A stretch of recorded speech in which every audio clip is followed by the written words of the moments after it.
আসসালামু আলাইকুম। এখন আমি অ্যাকিউট ইনফ্ল্যামেশন আলোচনা করব। তো অ্যাকিউট ইনফ্ল্যামেশন জিনিসটা কি? অ্যাকিউট ইনফ্ল্যামেশন হচ্ছে আমাদের শর্ট ডিউরেশনে যে ইনফ্ল্যামেশনটা হচ্ছে ওইটাই অ্যাকিউট ইনফ্ল্যামেশন। তো অ্যাকিউট ইনফ্ল্যামেশন হচ্ছে আমাদের শরীরে যখন কোনো প্যাথোলজিক্যাল অর্গানিজম ঢুকবে বা টিস্যু নেক্রোসিস হবে তখন তার এগেনস্টে ইমিডিয়েটলি যে রিয়াকশনটা হয় ওটাই হচ্ছে অ্যাকিউট ইনফ্ল্যামেশন। তো অ্যাকিউট ইনফ্ল্যামেশনের ডেফিনেশন আছে। ডেফিনেশনটা হচ্ছে the initial and rapid responses to infection and tissue damage is called acute inflammation. তো অ্যাকিউট ইনফ্ল্যামেশনটার কজ হচ্ছে আমি আগে যেই কজগুলো বলেছি ওভারঅল ইনফ্লামেশনের, ওই কজগুলোই অ্যাকিউট ইনফ্লামেশনের কজ, যেমন ইনফেকশন, তারপরে foreign particle, immune reaction, tissue necrosis, physical injury, chemical injury সব হচ্ছে আমাদের অ্যাকিউট ইনফ্লামেশনেরই কজ। তো বেশি কম্পোনেন্টস অফ অ্যাকিউট ইনফ্লামেশন, আগের ভিডিওতে আমি কম্পোনেন্টস অফ ইনফ্লামেশন বলেছি তিনটা, সেটা হচ্ছে ব্লাড ভেসেলস, লিউকোসাইট, মিডিয়েটরস। এই তিনটা হচ্ছে অ্যাকিউট, ক্রনিক, তিনটার জন্যই কমন। বাট অ্যাকিউট ইনফ্ল্যামেশনের কম্পোনেন্টসগুলো কি কি? অ্যাকিউট ইনফ্ল্যামেশনের কম্পোনেন্টস হচ্ছে মেনলি তিনটা, ঠিক আছে? তো তিনটার মধ্যে দুইটা ব্লাড ভেসেলসের সাথে সম্পর্কিত আর একটা হচ্ছে লিউকোসাইটের সাথে সম্পর্কিত। তো প্রথম কম্পোনেন্টসটা হচ্ছে ডাইলেটেশন অফ ব্লাড ভেসেলস, ঠিক আছে? Dilation of blood vessels. Second components হচ্ছে increase permeability of মাইক্রোভাস্কুলেচার। Third components হচ্ছে লিউকোসাইট রিক্রুটমেন্ট বা এক্সট্রাভাসেশন অফ লিউকোসাইট, ঠিক আছে? তো দেখতে পাচ্ছি আমাদের অ্যাকিউট ইনফ্লামেশনের কম্পোনেন্টস তিনটা। প্রথমে হচ্ছে dilation of small blood vessels, second components হচ্ছে ইনক্রিজ পারমাবিলিটি, থার্ড কম্পোনেন্টস হচ্ছে এক্সট্রাভাসেশন অফ লিউকোসাইট। তো প্রথমে আসি হচ্ছে ডাইলেশন। তো এই ডাইলেশন অলওয়েজ স্মল ব্লাড ভেসেলসে হয়, মেনলি আর্টারিয়ালস, ঠিক আছে? আর্টারিয়ালসে হয়ে থাকে। তো এই কোন আর্টারিয়ালসতে হবে? আমাদের ফুল বডিতেই কি হবে না, আমাদের যেখানে ইনফেকশনটা হচ্ছে বা যেখানে ফরেন পার্টিকেল আসছে ওর সাইটের আশেপাশে যে আর্টারিয়ালস আছে ওইগুলো ডাইলেশন হবে। তো প্রথম কম্পোনেন্ট হচ্ছে dilations of the small blood vessels, mainly arterioles. Second point হচ্ছে সেকেন্ড কম্পোনেন্টস হচ্ছে ইনক্রিজ পারমাবিলিটি। তো কথা হচ্ছে এই ইনক্রিজ পারমাবিলিটি আমি কিন্তু বললাম মাইক্রোভাস্কুলেচার। তো পারমাবিলিটি কার বারে? মেনলি পারমাবিলিটি বারে হচ্ছে পোস্ট ক্যাপিলারি ভেনিউল। তো আমাদের এই পারমাবিলিটিটা অলওয়েজ পোস্ট ক্যাপিলারি ভেনিউলের পারমাবিলিটি বাড়তেছে। এখানে ডাইলেট হচ্ছে আর্টারিয়ালস বাট পারমাবিলিটি বাড়তেছে কিন্তু পোস্ট ক্যাপিলারি ভেনিউল। এক্সেপশন আছে একটা, সেটা হচ্ছে লাংস। আমাদের লাংসের এই ক্যাপিলারিতে পারমাবিলিটিটা বেড়ে যায়। তাছাড়া লাংস বাদে যত সাইট আছে সব সাইটে আমাদের পোস্ট ক্যাপিলারি ভেনিউলের পারমাবিলিটি বাড়ে। তাইলে সেকেন্ড কম্পোনেন্টস হচ্ছে increase permeability of the microvasculature, mainly post capillary venules. তো আমাদের এই পোস্ট ক্যাপিলারি ভেনিউলের পারমাবিলিটি যখন বেড়ে যাচ্ছে তখন ব্লাড ভেসেলস থেকে আমাদের যেই ফ্লুইড প্লাজমা এবং আমাদের যেই প্লাজমা প্রোটিন এবং আমাদের যে রেড ব্লাড সেল বা আদার সেল অফ ব্লাড আছে মেনলি লিউকোসাইট, ওইগুলো কিন্তু আমাদের বের হয়ে যাচ্ছে, ঠিক আছে, ব্লাড ভেসেলস থেকে। এবার আসি হচ্ছে থার্ড কম্পোনেন্ট, সেটা হচ্ছে এক্সট্রাভাসেশন অফ লিউকোসাইট। তো লিউকোসাইট হচ্ছে অ্যাকিউট ইনফ্লামেশনের ক্ষেত্রে মেনলি নিউট্রোফিল, ঠিক আছে? মেনলি নিউট্রোফিল আমাদের এক্সট্রাভাসেশন হয়। তো এই নিউট্রোফিলটা ব্লাড ভেসেলস থেকে এক্সট্রাভাসেশন হয়ে এটা হচ্ছে আমাদের যেখানে ইনফেকশনটা হচ্ছে ওর যেই ফোকাস আছে ওই ফোকাস অফ ইনফেকশনে যায়, গিয়ে ওইখানে অ্যাক্টিভেটেড হয়। অ্যাক্টিভেটেড হয়ে ওই যেই অর্গানিজমটা থাকে অফেন্ডিং অর্গানিজম ওটাকে ডিস্ট্রয় করে দেয়। তো থার্ড পয়েন্ট হচ্ছে কম্পোনেন্টসের থার্ড পয়েন্ট হচ্ছে extravasation of leukocyte from the vasculature and accumulation of neutrophil to the site of infection and activation to elimination of the microorganism, ঠিক আছে? এই হচ্ছে আমাদের কম্পোনেন্টস। তো কথা হচ্ছে এইখানে আমরা একটা পাইলাম ডাইলেশনস অফ দি মাইক্রোভাস্কুলেচার আর একটা পাচ্ছি হচ্ছে এক্সট্রাভাসেশন অফ লিউকোসাইট। তো কথা হচ্ছে এই লিউকোসাইটের মধ্যে মেনলি হচ্ছে আমাদের নিউট্রোফিল।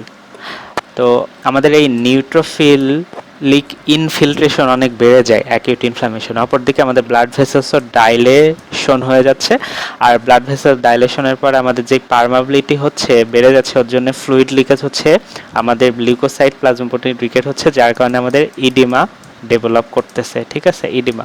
তো ইডিমা বা ফ্লুইড লিকেজ, আমাদের ডাইলেশন অফ ব্লাড ভেসেলস এবং নিউট্রোফিলিক ইনফিল্ট্রেশন, এই তিনটাকে বলা হয় morphological hallmark of acute inflammation. এবার হচ্ছে cardinal feature of acute inflammation. তো আমাদের হচ্ছে কার্ডিনাল ফিচার ইউজুয়ালি 5টা অ্যাকিউট ইনফ্লামেশনের। তো প্রথম ফিচারটাই হচ্ছে রুবর, সেকেন্ড ফিচার হচ্ছে টিউমার, থার্ড ফিচার হচ্ছে ড্যালোর, ফোর্থ ফিচার হচ্ছে ক্যালোর, লাস্ট ফিচার হচ্ছে ফাংশিওলাইসা। তো প্রথমে আসে হচ্ছে রুবর। রুবর মানে হচ্ছে রেডনেস, ঠিক আছে। আমাদের যেখানে ইনফ্লামেশনটা হচ্ছে ওইখানে ব্লাড ভেসেলসটা অনেক ডাইলেটেড হয়ে যাচ্ছে। তো ডাইলেটেড হয়ে গেলে ওইখানে আমাদের ব্লাড অ্যাকুমুলেশন বেড়ে যাচ্ছে, আলটিমেটলি রেডনেসটা আমাদের বেড়ে যাচ্ছে। অপরদিকে সেকেন্ড হচ্ছে টিউমার। টিউমারে কি হচ্ছে, টিউমারে আমাদের ব্লাড ভেসেল ডাইলেট হচ্ছে, প্লাস আমাদের ব্লাড ভেসেলসের পারমেবিলিটিও বেড়ে যাচ্ছে। তো ডাইলেট হচ্ছে, পারমেবিলিটি বেড়ে যাচ্ছে, যার কারণে ওইখানে জায়গাটা সোয়েলিং হচ্ছে, তাই না। তো টিউমার মানে হচ্ছে সোয়েলিং। তো এই সোয়েলিংটার কারণে হচ্ছে আমাদের পারমেবিলিটি বেড়ে যাচ্ছে এবং ডাইলেশন হচ্ছে ব্লাড ভেসেল। এবার সেই ডলর, ডলরে কি হচ্ছে, ডলরে হচ্ছে আমাদের ইউজুয়ালি পেইন, ঠিক আছে। তো পেইনটা কেন হচ্ছে, যখন আমাদের এখানে লোকাল টিস্যু সোয়েলিং হচ্ছে তখন আমাদের যেই নার্ভ এন্ডিং থাকে এই নার্ভ এন্ডিংয়ে কম্প্রেশন করে, যার কারণে আমাদের পেইন সেন্সেশনটা অনেক বেড়ে যায়। এবার আসি ক্যালোর। ক্যালোরটা কেন হচ্ছে, ক্যালোর হচ্ছে আমাদের যেই ব্লাড ভেসেল ডাইলেট হয়ে যাচ্ছে, ডাইলেট হওয়ার কারণে আমাদের কিন্তু জায়গাটাই ব্লাড যেই ফ্লো, ঠিক আছে, ব্লাডের যে ফ্লো, এই ফ্লোটা বেড়ে যাচ্ছে, যার কারণে আমাদের টেম্পারেচার বেড়ে যাচ্ছে। তো ইনক্রিজ টেম্পারেচারটাই হচ্ছে আমাদের ক্যালোর। এবার সে ফাংশিওলেশা। তো ফাংশিওলেশা মানে হচ্ছে লেশন অফ দি ফাংশন, মানে আমাদের নর্মাল অর্গান যে ফাংশনটা করে ইনফ্লামেশন হলে ওটার করতে পারে না। তো এই ফাংশন লসটাই হচ্ছে ফাংশিওলেশা, ঠিক আছে, ফাংশন লস বা লস অফ ফাংশন। তো কথা হচ্ছে আমাদের যে প্রথম কার্ডিনাল ফিচার যেই 4টা, এই কার্ডিনাল ফিচার প্রথম আবিষ্কার করা হচ্ছে সেলসাস। সেলসাস হচ্ছে দ্য মেডিসিনা নামক বইয়ে তার এই 4টা ফিচার দেখা। অপরদিকে ফাংশিওলেশাটা আমাদের হচ্ছে অ্যাডলফ ভিরকো আবিষ্কার করে। এবার সে সেলস অফ অ্যাকিউট ইনফ্লামেশন। তো অ্যাকিউট ইনফ্লামেশনের মেন সেল হচ্ছে নিউট্রোফিল। নিউট্রোফিল মাস্ট বি, আগে বলতে হবে। তো আমাদের অ্যাকিউট ইনফ্লামেশনের মেন সেল হচ্ছে নিউট্রোফিল, ঠিক আছে। তো এছাড়াও আরও কিছু সেল আছে, সেটা হচ্ছে আমাদের মোনোসাইট বা ম্যাক্রোফেজ, ঠিক আছে। মোনোসাইট তো ব্লাডে, ওইটা আমাদের টিস্যুতে আসলে ম্যাক্রোফেজ হয়। তারপরে হচ্ছে আমাদের ইউসিনোফিল, দেন আমাদের লিম্ফোসাইট। তো আমাদের হচ্ছে অ্যাকিউট ইনফ্লামেশনের সেল 4টা হচ্ছে নিউট্রোফিল, মোনোসাইট বা ম্যাক্রোফেজ, ইউসিনোফিল, লিম্ফোসাইট। তো সবার আগে কিন্তু নিউট্রোফিল বলতেই হবে, কারণ নিউট্রোফিল হচ্ছে আমাদের main cell of acute inflammation. কেন নিউট্রোফিল মেন সেল, কারণ আমাদের ব্লাডের মধ্যে নিউট্রোফিল সব থেকে বেশি থাকে সংখ্যায়, ঠিক আছে, এবং নিউট্রোফিলের কেমোট্যাকটিক ক্ষমতা অনেক বেশি। এটা যে কোনো কেমিক্যাল মিডিয়েটরসের প্রতি কেমোট্যাক্সিসিটি অনেক বেশি দেখায়, তো সহজে এক্সট্রা ভ্যাসেটেড হয়ে ওই জায়গায় চলে যায়। এই জন্য আমাদের নিউট্রোফিল 24 ঘন্টার মধ্যে predominant cell of acute inflammation, মানে এটা 24 ঘন্টা পর্যন্ত প্রিডোমিনেন্ট, মানে একদিন পর্যন্ত নিউট্রোফিলটা দেখা যায়। তো কেন একদিন পর্যন্ত দেখা যায়, কারণ নিউট্রোফিলের যেই টিস্যুতে, ওই টিস্যুতে এর হাফ লাইফ অনেক কম। এরা ব্লাড ভেসেলসে অনেক দিন বাঁচে, বাট টিস্যুতে যখন যায়, টিস্যুতে গেলে ওদের সার্ভাইভার যে রেট ওটা কমে যায়, ওরা মাত্র 24 ঘন্টা সার্ভাইভ করে, 24 ঘন্টা পরে ওদের অ্যাপোপ্টোসিস হয়ে যায়। তো পরবর্তীতে এই 24 ঘন্টার পরে ইউজুয়ালি 48 ঘন্টা পর্যন্ত, মানে 24 থেকে 48 ঘন্টা পর্যন্ত ব্লাডে তখন এই মনোসাইটগুলো দেখা যায়, মানে এই মনোসাইটগুলো ব্লাড থেকে বের হয়ে যেখানে ইনফেকশন ওইখানে চলে আসে, তখন এই ম্যাক্রোফেজ হয়ে যায়, ঠিক আছে। তার মানে এই 24 থেকে 48 ঘন্টা পর্যন্ত আমরা ম্যাক্রোফেজ পেয়ে থাকি। তো নিউট্রোফিলের ডিউরেশন হচ্ছে 24 ঘন্টা, মানে 24 ঘন্টার মধ্যে পাই। আর ম্যাক্রোফেজ বা মনোসাইট আমরা হচ্ছে 24 থেকে 48 ঘন্টার মধ্যে পাই, ঠিক আছে। তো ম্যাক্রোফেজের হচ্ছে ইউজুয়ালি এক্সট্রা সেলুলার সার্ভাইভাল ক্ষমতা অনেক বেশি, বাট নিউট্রোফিল 24 ঘন্টা পর্যন্তই শুধু থাকে, তারপরে ওদের অ্যাপোপ্টোসিস হয়ে যায়। এবার সেই ইউসিনোফিল, ইউসিনোফিলও আমাদের acute inflammatory cell in case of parasitic inflammation, ঠিক আছে। আমাদের শরীরে যদি কোনো প্যারাসাইট ঢুকে তাহলে প্যারাসাইটকে ডিস্ট্রয় করার জন্য ইওসিনোফিল অ্যাক্টিভেটেড হয়, এই জন্য এটা অ্যাকিউট ইনফ্ল্যামেটরি সেল হিসেবে ধরা হয়। অপরদিকে লিম্ফোসাইট, আমাদের ভাইরাল ইনফেকশনের ক্ষেত্রে এই লিম্ফোসাইটটা অ্যাকিউট ইনফ্ল্যামেটরি সেল হিসেবে কাজ করে, কারণ আমাদের শরীরে যখন ভাইরাসটা ঢুকে ভাইরাসের এগেনস্ট এই লিম্ফোসাইটই তার ইমিউনিটি তৈরি করতে চেষ্টা করে।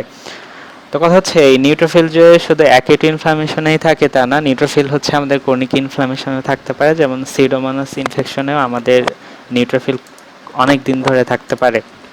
এবার আসি ইভেন্টস। আমাদের অ্যাকিউট ইনফ্ল্যামেশনের ইভেন্টসকে দুইটা ক্যাটাগরিতে ভাগ করা হয়, একটা হচ্ছে ভাস্কুলার ইভেন্টস আর একটা হচ্ছে সেলুলার ইভেন্টস। তো প্রথমে আসি ভাস্কুলার ইভেন্টস। তো ভাস্কুলার ইভেন্টসের মধ্যে আবার দুইটা মেজর টাইপস আছে, ঠিক আছে? দুইটা মেজর টাইপস কি? একটা হচ্ছে আমরা জানি ভেসো ডাইলেশন হয় প্রথমেই, তাই না? তারপরে ভাস্কুলার পারমাবিলিটি হয়। তো ভেসো ডাইলেশনকে এরা একটু একটু সুন্দরভাবে লিখছে, সেটা হচ্ছে change in the vascular calibre and blood flow. তো আমাদের ভাস্কুলার ইভেন্টের প্রথম পয়েন্ট হচ্ছে change in the vascular calibre and blood flow. Calibre হচ্ছে ডায়ামিটার আর ব্লাড ফ্লো মানে তো বুঝি। তো 2 নাম্বার পয়েন্ট হচ্ছে ইনক্রিজ ভাস্কুলার পারমাবিলিটি, ঠিক আছে?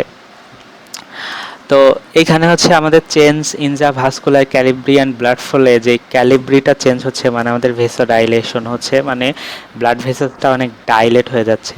আলটিমেটলি আমাদের ডাইলেট যখন হয়ে যাচ্ছে আমাদের ব্লাড ফ্লোটাও ওইখানে বেড়ে যাচ্ছে, মানে ব্লাড ফ্লোতেও চেঞ্জ হয়ে যাচ্ছে। তো ভাস্কুলার ইভেন্টসের মধ্যে যেটা change in vascular calibre and blood flow ওটাকে আবার 4টা হেডিংয়ে ভাগ করা হয়, ঠিক আছে? 4টা হেডিংয়ে। তো প্রথমটা হচ্ছে কি হবে, যখন একটা ইনফ্লামেশন হয়, ইনফ্লামেশনের প্রথমেই যে ব্লাড ভেসেলসটা, এই ব্লাড ভেসেলসটা শুরুতে একদম কনস্ট্রিক্ট হয়ে যায়, ঠিক আছে? কনস্ট্রিক্ট হয়ে যায় মানে ব্লাড ভেসেলসটা একদম কিছুক্ষণের জন্য এরকম কনস্ট্রিক্ট হয়ে যায়। তো এই কন্ডিশনকে বলা হয় ইনিশিয়াল ট্রানজিয়েন্ট ভেসোকনস্ট্রিকশন, মানে এটা হচ্ছে একদম শুরুতে হচ্ছে এবং কিছু সময় ধরে থাকে, খুবই ক্ষুদ্র সময়। এই জন্য প্রথমটা হচ্ছে ইনিশিয়াল ট্রানজিয়েন্ট ভেসোকনস্ট্রিকশন। এরপরে 2 নাম্বার ইভেন্টস হচ্ছে persistent dilation of the blood vessels and formation of capillary beds. তো এখানে আমাদের ইনিশিয়ালি ভেসোকনস্ট্রিকশন হচ্ছে, তাই না? পরবর্তীতে কি হয়, এই ভেসোকনস্ট্রিকশনটা থাকে না, ওটা ভেসো ডাইলেট হয়ে যায়, ভেসো ডাইলেশন হয়ে যায়, ঠিক আছে? তো ভেসো ডাইলেশনটা অনেকক্ষণ ধরে থাকে, এই জন্য বলা হয়েছে persistence in the dilation of blood vessels and formation of new capillary bed. তো এখান থেকে আবার নতুন করে কিছু এরকম ক্যাপিলারি বেডও ফর্মেশন হয়, ঠিক আছে? এরকম কিছু ক্যাপিলারি বেড ফর্মেশন হয়, ঠিক আছে? এবার আসি থার্ড পয়েন্ট, যখন ভেসো ডাইলেশন হচ্ছে তাহলে ব্লাড আমাদের সহজভাবে এখানে ব্লাড ফ্লোটা বেড়ে যাবে, তার মানে শরীরের অন্য জায়গা থেকে এখানে ব্লাডটা বেশি চলে আসবে যেহেতু ডাইলেশন হচ্ছে। তো থার্ড পয়েন্ট হচ্ছে ইনক্রিজ ব্লাড ফ্লো, ঠিক আছে?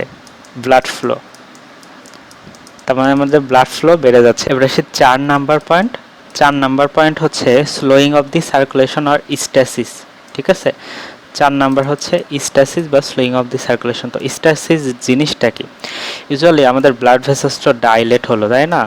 তো ডাইলেট হলে কি হয়, আমাদের ব্লাড ভেসেলসে ইউজুয়ালি ডাইলেট হলে ব্লাড অনেক আসলো, ব্লাড ফ্লো বাড়লো, ব্লাড ফ্লো বাড়লে এখানে ব্লাড অ্যাকুমুলেশন অনেক হইলো, তাই না? তো যখন ব্লাড অ্যাকুমুলেশন হবে তখন এই ব্লাডের সার্কুলেশনটা স্লো হয়ে যাবে, ব্লাডটা আস্তে আস্তে আস্তে আস্তে এখান থেকে ইউজুয়ালি যাবে, সার্কুলেশন মানে সার্কুলেট হবে। তো তখন কি হয়, আমাদের আরবিসিগুলা ইউজুয়ালি মাঝখানে থাকে এবং আমাদের লিউকোসাইটগুলো এরকম পেরিফেরিতে থাকে। তো ডাইলেটেশনও হয়ে গেল, আবার পারমাবিলিটিও বেড়ে যাচ্ছে। আমি বললাম যে আমাদের এই যে এইখানে আমি বলেছি যে আমাদের যে ইনক্রিজ ভাস্কুলার পারমাবিলিটি, তাই না?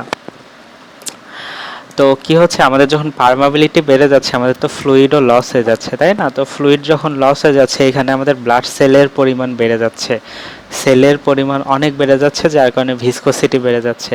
তো ভিসকোসিটি বাড়ার জন্য ব্লাডের সার্কুলেশনটা স্লো হয়ে যাবে, এটা হচ্ছে স্ট্যাসিস, ঠিক আছে? তো এরপরের ইভেন্ট হচ্ছে ইনক্রিজ ভাস্কুলার পারমাবিলিটি। তো ইনক্রিজ ভাস্কুলার পারমাবিলিটি আমি বলেছি পোস্ট ক্যাপিলারি ভেনিউলে হয়, এই যে এইটা হচ্ছে আমাদের আর্টারিওলটা ডাইলেট হলো, দেন এখানে এরকম ক্যাপিলারি থাকে, দেন হচ্ছে পোস্ট ক্যাপিলারি ভেনিউল। এটা ঠিক আছে, ধরলাম এটা পোস্ট ক্যাপিলারি ভেনিউল। তো পোস্ট ক্যাপিলারি ভেনিউল থেকে আমাদের যেই প্লাজমা প্রোটিন, তারপরে আমাদের যেই লিউকোসাইট, আমাদের যেই ফ্লুইড মানে প্লাজমা, সবগুলো এরকম বের হয়ে যাবে। ঠিক আছে, এটা হচ্ছে ইনক্রিজ ভাস্কুলার পারমেবিলিটি।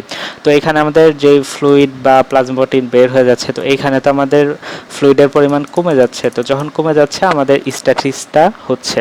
ঠিক আছে, স্ট্যাসিস হচ্ছে ব্লাড সেল বেড়ে গেলে হয়। তো ইনক্রিজ ভাস্কুলার পারমেবিলিটিতে আমাদের পোস্ট ক্যাপিলারি ভেনিউল থেকে আমাদের হচ্ছে যেই প্লাজমা প্রোটিন, আমাদের যে ফ্লুইড লিউকোসাইট, ওইগুলো ইউজুয়ালি বের হয়ে যাচ্ছে। তো আমাদের যে ইনফ্লামেশন কিন্তু সবসময় ভাস্কুলারাইজ টিস্যুতে হয় না, আমাদের অ্যাভাস্কুলার টিস্যুতেও ইনফ্লামেশন হতে পারে। তো অ্যাভাস্কুলার টিস্যু মানে আমাদের যেই কর্নিয়া, আমাদের এই কর্নিয়াতে ইনফ্লামেশন হতে পারে। তো কর্নিয়া কিন্তু অ্যাভাস্কুলার, তাই না? তো কর্নিয়াতে যখন ইনফ্লামেশন হয় এটাকে বলা হয় কেরাটাইটিস। কর্নিয়া একটি অ্যাভাস্কুলার এবং এর ইনফ্লামেশনকে কেরাটাইটিস বলে। তো আমাদের ইনফ্লামেশন কিন্তু শুধুমাত্র ভাস্কুলারাইজ টিস্যুতেই হবে তা না, অ্যাভাস্কুলার টিস্যুতেও হয়। তো এরপর আসে হচ্ছে সেলুলার ইভেন্টস। এটা গেল ভাস্কুলার ইভেন্টস, এবার সেলুলার ইভেন্টস। তো সেলুলার ইভেন্টসের মধ্যে ইউজুয়ালি দুইটা ভাগে ভাগ করা যায়। একটা হচ্ছে ইমিগ্রেশন অফ লিউকোসাইট। ঠিক আছে, প্রথম হচ্ছে emigration of leukocyte, second point হচ্ছে ফ্যাগোসাইটোসিস। তো প্রথম হচ্ছে সেলুলার ইভেন্টসে হচ্ছে ইমিগ্রেশন অফ লিউকোসাইট। তো লিউকোসাইটের ইমিগ্রেশন কোথায় হচ্ছে? ইমিগ্রেশনটা হচ্ছে ব্লাড ভেসেলস থেকে সাইট অফ ইনজুরিতে। ঠিক আছে, আমাদের হচ্ছে ব্লাড ভেসেলস, এই ব্লাড ভেসেলসের যখন পোস্ট ক্যাপিলারি ভেনিউল থেকে পারমাবিলিটি যখন বেড়ে যাচ্ছে, তখন আমাদের এই লিউকোসাইটটা এখান থেকে বের হয়ে যাচ্ছে, বের হয়ে আমাদের যেখানে ইনফেকশন বা ইনফ্লামেশন হচ্ছে ওইখানে যাচ্ছে, যাওয়ার পরে ওইখানে আবার লিউকোসাইট অ্যাক্টিভেটেড হচ্ছে, অ্যাক্টিভেটেড হয়ে ওই অফেন্ডিং এজেন্ট বা টিস্যু ড্যামেজকে ইউজুয়ালি রিজলভ করতেছে। কিভাবে রিজলভ করতেছে? এই ফ্যাগোসাইটোসিসের মাধ্যমে। ঠিক আছে, তো আমাদের সেলুলার ইভেন্টসের প্রথম পয়েন্ট হচ্ছে emigration of leukocyte from the circulations and accumulation of the leukocyte to the focus of infection. And পরের পয়েন্ট হচ্ছে ফ্যাগোসাইটোসিস। তো আমাদের ফ্যাগোসাইটোসিস তো অ্যাকিউট ইনফ্লামেশনে নিউট্রোফিল করে এবং আমাদের ম্যাক্রোফেজও ফ্যাগোসাইটোসিস করে থাকে। এই গেল হচ্ছে ইভেন্টস। এবার আসি আমাদের যে অ্যাকিউট ইনফ্লামেশনটা হচ্ছে, অ্যাকিউট ইনফ্লামেশনের আউটকাম। ঠিক আছে, আউটকাম কি হয়? তো আমাদের অ্যাকিউট ইনফ্লামেশনের প্রথম আউটকামই হচ্ছে রিসolution। ঠিক আছে, রিসolution। তো আমাদের অ্যাকিউট ইনফ্লামেশনের প্রথম আউটকাম হচ্ছে রিসolution। তো রিসolution কখন হবে? রিসolution হবে যখন আমাদের ইনজুরিটা অনেক কম হবে। ঠিক আছে, এবং কম টাইম ধরে থাকবে, মাইল্ড ইনজুরি হবে, মানে ইনজুরিটা কম হচ্ছে এবং এটার যেই ডিউরেশন, ইনজুরির ডিউরেশনও কম হচ্ছে, এবং আমাদের যেই সেলে ইনজুরি হচ্ছে ওই সেলের রিজেনারেট করার ক্ষমতা যদি থাকে, তাহলে আমাদের রিসolution খুব তাড়াতাড়ি হয়ে যায়। ঠিক আছে, দ্বিতীয় হতে পারে আউটকাম অ্যাবসেস ফর্মেশন। তো অ্যাবসেস কেন ফর্মেশন হতে পারে? অ্যাবসেস হতে পারে যখন আমাদের পায়োজেনিক ব্যাকটেরিয়া বা পায়োজেনিক মাইক্রো অর্গানিজম দেওয়া হয় অ্যাকিউট ইনফ্লামেশন, তখন আমাদের অ্যাবসেস ফর্মেশন হতে পারে। 3 নাম্বার হচ্ছে রিপেয়ার বাই কানেকটিভ টিস্যু। আমাদের 3 নাম্বার পয়েন্ট হচ্ছে রিপেয়ার বাই কানেকটিভ টিস্যু।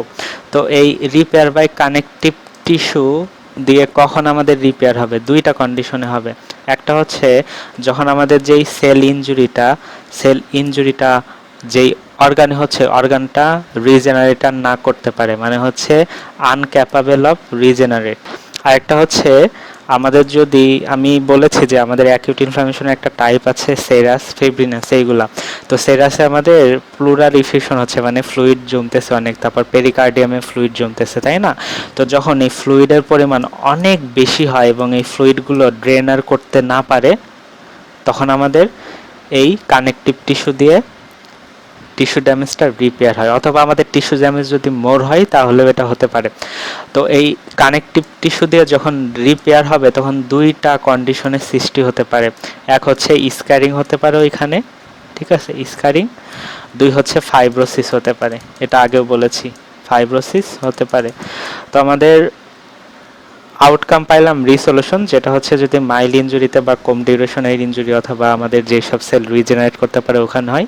2 হচ্ছে অ্যাবসেস ফর্মেশন, যেটা পাইজেনিক ইনফেকশনের জন্য হতে পারে। 3 হচ্ছে রিপেয়ার বাই কানেকটিভ টিস্যু, যেটা হতে পারে যখন ওই সেলটা রিজেনারেট করতে পারতেছে না অথবা ওই সেলের যে ফ্লুইড গুলা থাকতেছে অ্যাকুমুলেট হচ্ছে, ওটা যদি আর ড্রেন না করতে পারে তাহলে হতে পারে। তো কানেকটিভ টিস্যু দিয়ে যখন অ্যাকুমুলেট মানে রিজেনারেট হয় বা কানেকটিভ টিস্যু দিয়ে রিপেয়ার হয় তখন আমাদের স্ক্যারিং বা ফাইব্রোসিস হতে পারে। অপরদিকে আরেকটা আউটকাম আছে, সেটা হচ্ছে এই অ্যাকুট ইনফ্লামেশনটা প্রোগ্রেস টু ক্রনিক ইনফ্লামেশন। ঠিক আছে, এটা ক্রনিক ইনফ্লামেশনের দিকে যাইতে পারে। তো ক্রনিক ইনফ্লামেশনের দিকে কখন যায়?